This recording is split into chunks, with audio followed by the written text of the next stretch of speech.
Hi, I'm Kevin, and today I want to talk about the so-called boom in online teaching. There's a key difference I want to make you aware about.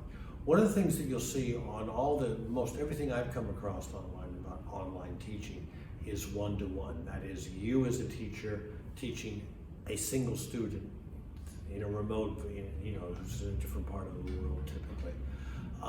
And that's fine, but just keep in mind that they often compare that with bricks and mortars teaching, and there you're teaching a classroom. It might be 10, 20 students or more.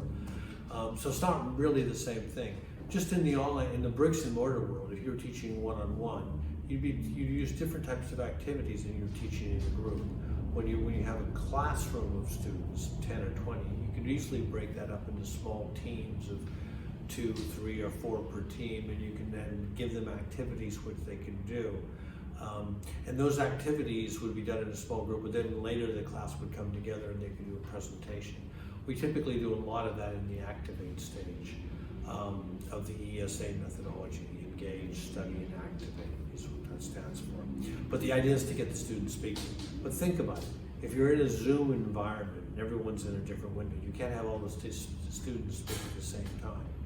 Zoom does allow for breakout rooms. So what you can do is that one possibility is that you give a handout to the students. In a traditional class, in a bricks and mortar class, you give a handout to each of the groups that you made. If you've had a class of 20 and you made 4 or 5 groups, each group would get a handout, which they would base their activity.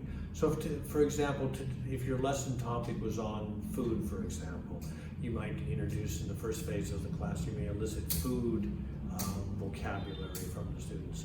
Well, okay, in the activate, you may do some kind of a scenario where they're in a restaurant and they're going to role play now. Now they're going to use the vocabulary in conversation. Maybe one plays a waiter and one is ordering from the waiter, using the food vocabulary that they've learned. That's really difficult to do in an online environment.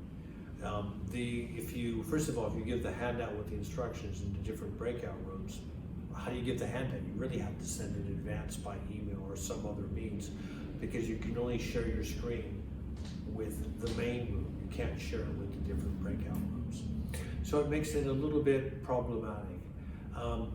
If you were to play a board game with the students, for example, that's a traditional thing that I've done in traditional classes. Really is competitive. It gets the juices flowing, and it's a great way. You have a board game and people roll the dice and they move so many spaces. That's a typical board game. And there would be a question, usually a language question that's related to the topic you're teaching. If they get that right, they can keep moving forward. And they can work in teams to find out the right answers. There's a lot of peer teaching going on. That's almost impossible to play in an online Zoom environment.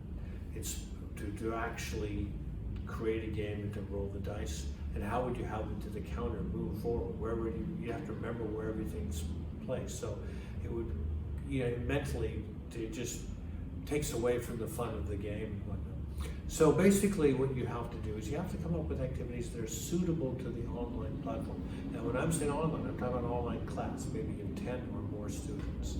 So these are the things that we cover in our class. Through our virtual Vantage program, you'll be doing the second part in the phase 2 of the course.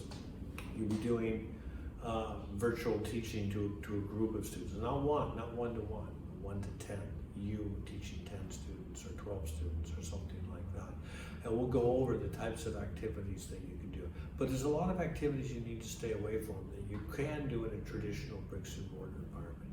That's really what I wanted to touch on today, the differences. When you see a lot of stuff about online teaching, and if you're thinking about taking a course in online teaching, make sure it covers classes, online classes, as well as online one-to-one, online private tutoring. I'll leave you with that thought. If you like us, give us a big thumbs up, and don't forget to subscribe because there's more of this stuff coming down the pike. Bye for now.